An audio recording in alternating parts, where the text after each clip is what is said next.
Nwata nwaanyị onye Ebonyi steeti m fụkwara na village ma ọka iti ebe ọ na-MSS gear. Abịara m igolu something ebe ọ na-alụ, so from there m fụ the gear. Mana ka o si anọ, ọ na-anọ sad. I have to ask am, njụrụ ya ka ihe bụ the problem. I find out na ọ dị ime 3 months. I get and onye tụbara ya dị ime bịa. Ọ na-akpọ the guy something like the Odi Epi. Oh, that day can send ya 22,000. It's na 343,000 or bro 360,000. That day can take it off. We're born n'abalị. So then on the process is in nyanwa na agwa m na ọ chọrọ ime dị nwa abortion. Bụlen si aka ya na-ese ka ihe mme. Ọ sị na ọwụrụ ọvụlọ nọ na pretend odo mụ bịa kpochi ụzọ. And that time bụ ebe after 9 nke abalị I couldn't come back from Ọka. Kama na ihe m na-achọ bụ justice. O wee ya nyere m aka because I'm dying in pain. That is the main thing. I'm dying in pain. The thing is paining me. That is why I'm pleading for help. Because I track my money. I need to pick up. No one naira na I can't do anything with it. All broke. And I have to call my people. So I may inquire. Then I go my go my wine, go see a lot of things. I buy start a motor gaba.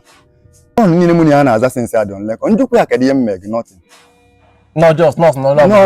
No pretending that she didn't then love me. All of us go miss dodge we shape. Look all your property, we call it go. Oh, yeah, love for her mother, or so yeah, normal love her. That is part of a total way. Why is it because your properties? Or call my or book everything. You also go end your life. Oh no, Colin, they go use it because where's in now water sense, yeah. The buy can no.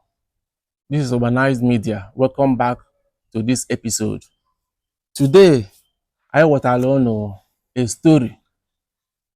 On how it's a very sad story. Our brother here, only forgot bigger of war. I know if you're basalo boyfriend and girlfriend, wine, okay. Na-ekwu na ndị ezigbo mmadụ anọghịzi. Then it now amozi m ka o si awụzi ndị ezigbo mmadụ enwekwa na-enwe ha na-adanye n'aka ndị ajọ mmadụ. Sometimes if my brother anụma gabigala, if na anụ ụdị ife ahụ na movie ka ụdị ife anụma na-eme, mana nke emego life ebe o mere na Ọka Iti Anambra State. So without waste much of your time, let's go into the story. Daalụ. If your man ụmụnne m. Gwa ya fago. Afọ m bụ ọrụ Igbo Okonkwo. Abụ m onye Ọka Iti, Umudunu village. Okay, just negoda anyị a hint. Kele kọlụ ụmụ ụwa ife melu.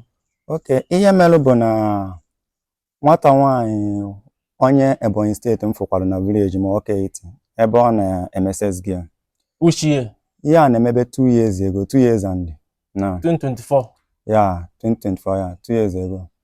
Then, abịara m igolu something ebe ọ na-alụ, so from there m fụ the gear. Mana ka o si anọ, ọ na-anọ sad. I have to ask am, njụrụ ya ka ihe bụ the problem. I find out na ọ dị ime 3 months. I get and onye tụbara ya dị ime bịa. Ọ na-akpọ the guy something like the Odi Epi ya. Ọ gbara ọsọ. The guy onye agbara ọsọ. Then on the process is in nyanwa na agwa m na ọ chọrọ ime dị nwa abortion. When I heard of that, in Siamba, onye ọbụla for my own belief, onye ọbụla mere abortion igbugo mmadụ because the nwatakịrị bịara ụwa ị mara ife ọ ga-abụ.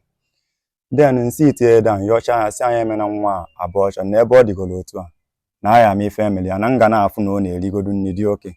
So ife m na-eme because of the game mmechie ọrụ ejebe m ebe ọ na-arụ. Gonye ya nri dị chọọ na origo na ọkwa nwanne ya nwaanyị sikwa n'aka ya mata ngwenkwo ma nwanne ya nwaanyị the two of them anyị na-akpakọrị. Every day ana m abịacha ndị shop almost a month and unfortunately nyanwa gwazi m na nke nwanne ya nwaanyị ọ nọ na ili nri na-abụrụ ya problem mụ biko na o nwere ike ịbịa na nke m nsi a with all pressure that no dị free ịbịa ị ga-eburu some akpa ọbụla akwa o ji wee bịa na my house mụ na ya nọrụ birizie na my house ya na-take care of the pregnancy. From there, afọ na-apụta. People they don't know. People thought I was the one, no more. Then, na-ewetezi aka ebe 8 months, maka ime 3 months bịa. And during that time, ọ chọrọ ime abort, ọ mụ gwara ya, nye mena dị abort, na m ga-take care of it. na-ewetazi aka ebe 8 months ya. Then I have to call my people, ụmụnne nsị a na-achọ m ka m jee na nke dị gị ka m parents ya mara onye mbụ ka anyị matakwa. So anyị mee nkwagharị ihe a ga-ejije.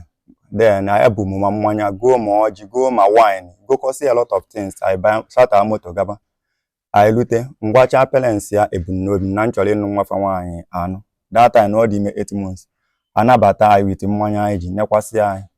Then anyị list nata list mbata ebe a. After ka mbata, then I bidokwa ebe anyị kwụsị. The girl from there 9 months o put to bed. Mụ agbaghalịba ma ego na ọgwụ pressure karịa oge a bụ udu mmiri ọrụ adịrọ. Blọk ka nna bụ industry to industry. Na-agbaghalị ego wee mkpapụta ya na hospital. Then ka anyị pụtara for hospital, as time goes on, na-azụkwa nwa na-ere. And the girl na-aya akwụkwọ, the thing sokwu ihe na-eri m ego. Obere oge the thing na-adọba ya, nke ọ ya bụ ọda. Nwere isi ya ntụkwasị n'obi, ma datin na-esi ya n'ọnụ apụta, ọ na-esite nchi na ikrot. And that same girl gwara na nwanne ya nwaanyị na efele na o wee oge ọ na-abụ efele o jiri na nwanne ya nwaanyị adịghị ekwe yuzi ya. Gwa mụ na ya na-eji ofu efele na always feed her sometimes n'ọnụ. Then na village ọ nugbuo na di o mechaa mana ọ dị because of the akwụkwọ ka ya ji wee chụọ ya na ha need you, but because of the love, the very first day anya oge m nabatara ọgwa na ọ na ya akwụkwọ, the very first day the thing mere ya, I was very shocked and confused. Later the thing got viral to their village. Many parents are not told John one na phone mewekwa n'iwe. Nsi I don't want that, I'm not angry. Nye mere m na ọ bụ na ọ kọwara m the thing oga. Na that I love their daughter. Da m nwa dị no nye mere o jide ka m atụtụrụ ụjọ bụ na mama na the thing na-eme. Njobazi ọgwa m ụdị ọgwụ ọ na I have to be buying the medicine. Na-enekwa ya with the obere oge the thing once in 2 weeks, sometimes once in a week, thing na-eme ya steady. Then I started taking care of that girl. The process is oge m nwetara shop na ilu mail road ebe ahịa na-eme POS. Then allergist and the POS n'afa m. Debe ya dị apre si aka ọ na-anọ otu a mma na-akpọ blọk na mama na-anọ nwu die nọrụkwa na side na ọka ọ nọrọ ebe afọ our own good ka anyị sikwa mbọsị ọrụ blọk na-adịrọ ka anyị sikwa ebe a na-eri nri. Then the girl nọzi die dị nwa kịta na ebe eyi ya and 5 months. Nyanwa nọrọ na the shop na-anọ na the shop. But meanwhile, many things in there, man, I'm more mad, and my like in can the shop, but I'm seeing some kind of illegal movement. Now suspected the gear. Then along the line, Eja Chalumbata, phone go 150,000 spark 30C. This girl one now on a phone fully. Later come find out that all those things was a lie.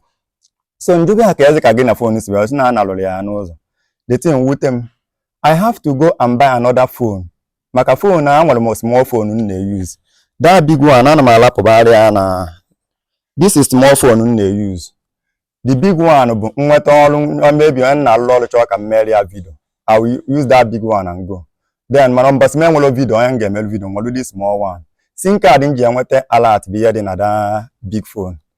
Then ọ gwara na the phone na analụrụ ya the phone.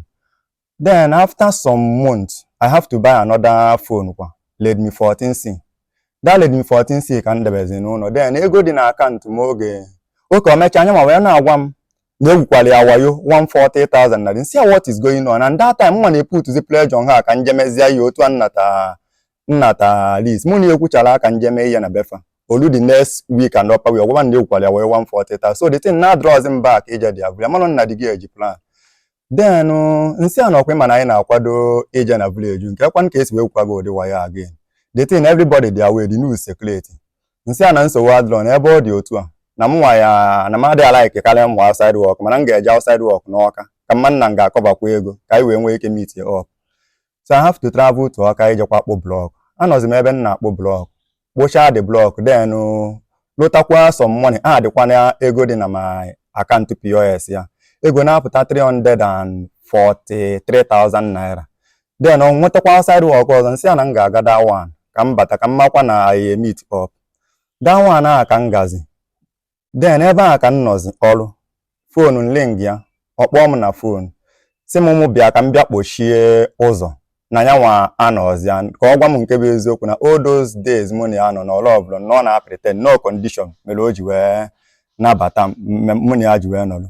Mụ na ya ọ na-agwa m bụ ka m bịa kpochie ebe m n'ụzọ ya oye and na ka mmadụ lapụ ịbata and na anya nwa anọ na go village say ka na ese ka ihe mme o si na love lo no na pretend odo mu bia kpochi ụzọ and that time be ebe after 9 nke abalị I couldn't come back from Ọka olutumolo mo na ele pam pam ba moto pụta ọbụna gate be m yoyo lum mu yoyo property mulu mu no ka dị empty no property again ihe dị ebe enwezi isi because my property ego niile dị na account POS akwụsị ihe ọla pụrụ mbụ machine POS ya so mkpọ ya na phone si aka ihe mmege ka ebe the problem o si no that she don't love me again no pretending on and say how do you want me to start my life but that 343,000 dị na account that day ona ka ọ kpọrọ n'ụtụtụ ya in the morning wee sị m send the earlier 20,000 ka awolu na eri nri nsị ha si na ego adị na machine were ego ọ sị m mba na ọ chọrọ imetụ ya ka n'ihe a business money na ọ chọrọ confusion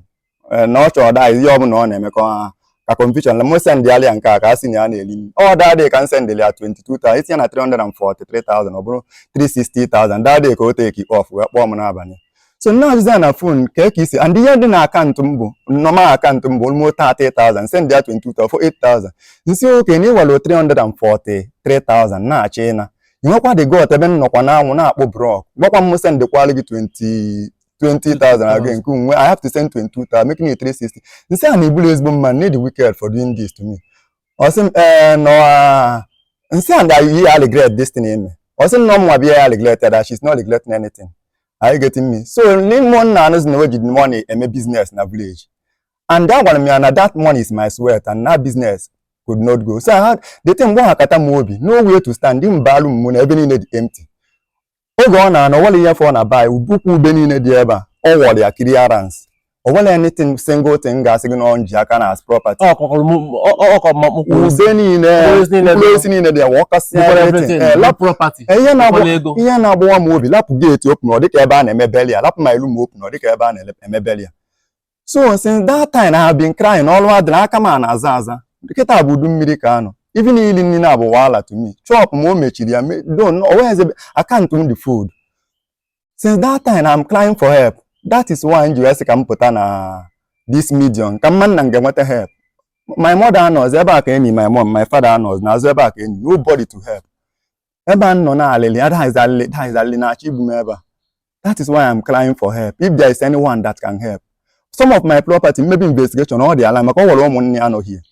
I guess no one available, no money of this within here. And then what information at the very first day. No go ebe ntuku off tomorrow na day yesterday na one year woke biala ebe na ebi ya something o na ebupu which na my senior brother fully amalo no na ese plan no na plan that is the main thing yeah so on property na no on say elu aka ama no the alarm but because I can na nyanwa no nwe mepego na one day mad that I can do and true I have nobody my mother is have died my father is nobody that time is watching me that I have nobody. That is why you actually trying that is why I decided to bring the thing. I want to see and media man and get help. So there is nothing now left for me. Where's the for?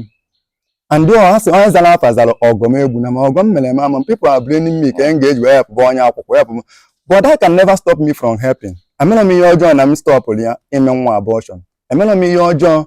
Na nwetali na nabatalia nekwa afu na nwa guru luza ka nwa guru nwa ya nyelo maka okporo nwa na about helpless helplessness that is it ofu onye nyelu ya aka nabata na afọ ime obu afọ mkpụkọ obu nabata onweghị uno obianye ya uno na-efe idie mepelie business na-enye ife niile onweghị onye kwore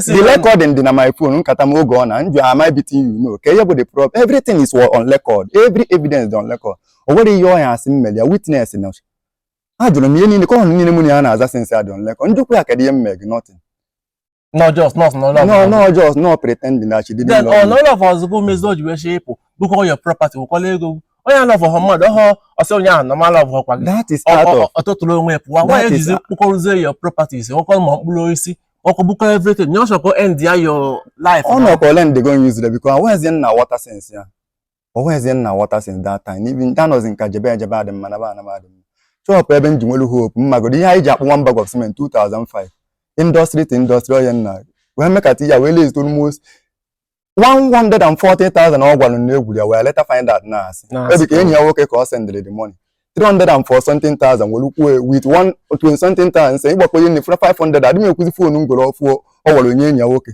si na ezu ngụkwasịkwa nwa na wọrọzi ya n'aka ebe ọ chọzi ka m bido ihe na-eme obi aṅụrị onwe dị ofu mkpụrụ ihe ọ lapụ ya anya m happiness a na-emelụ nwaanyị na-emelụ onye dị ya mma mana ụmụ Igbo iso mfe ọdụmma onye nwere ụdị n'ụwa kịta anọ maka mmadụ ka nwere obi ebele ntụ a nwere this good heart nwere this kind of good heart n'ụwa kịta anyị mana kịta na nwa ozo na ịfụzi ezigbo mmadụ siri ike mmadụ fụ onye nwere this kind of good heart were mkpesi ntụ a wee treatie ndị Igbo ndị be anyị ọdụnụ mma onye akịta ị na-ekwu ka afọ ka afọ na-eme ka ebe onye bọwụ na Ebonyi steeti oke afọ bụ Chinemelem Onwe onye Mgbo na Ebonyi steeti onye Mgbo village na Ebonyi steeti oke ndị Mgbo na Ebonyi steeti na-ere ife onyonyo anụnwa amụha m na ọ na-anụgoro afọ a bifo anyị etikwa pikcha onye a anya nwa ụnụ ụmụ mee ka ụnụ gwa anyị bikos na anya mgbe ife emeli ife a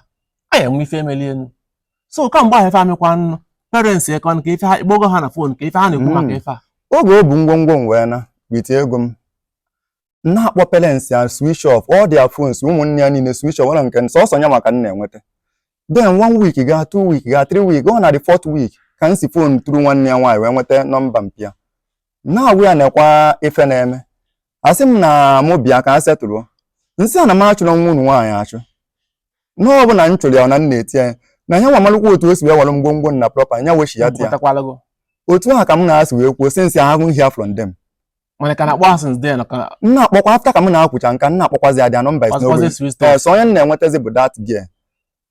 That is how everything happened. So now that is what she is saying. That is what she is saying. That she is not regretting it. That no more be na regret. Njukwu ya yem mere nothing. Lender me useless like this. Ndị Igbo, unu eti okwu ọnụ ụmụ Igbo. Ka ya na-efu nchere maka ife a, maka ọdịfa menu. Ebe melu n'Ọka Eti, Anambra State. Nke ahụ Nollywood, nke ahụ Nigeria movie. O mee life n'Ọka Eti. Asọ nke ụnụ mmalụgodu, tinye n'okwu ọnụ. Ma nwanne anyị nwoke, onye dịrị enyemaka.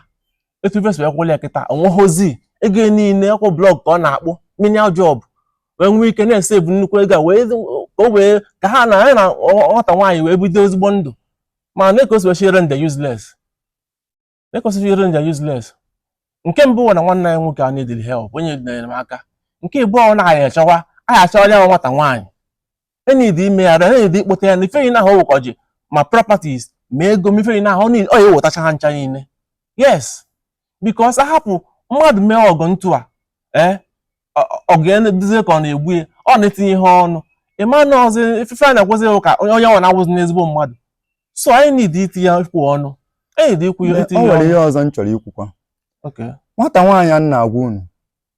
Ọ gwara nwanne ya nwaanyị a na-ekwu particular. Oge mmịa bịara ọmụgwọ na nke ya, ili nri na-esiri the woman ike. Daa gị wee na-ebesa m akwa na mmịa dị eri nri ọfụma that place. The thing wute m. Nsị ka nwaanyị bịara ọmụgwọ ka ọkwa ka akpụrụkwa Ọka Eti n'ọnụ. Rumata na ọjọọ bụ ka nna nsị ya mba, ya kpọta mmịa.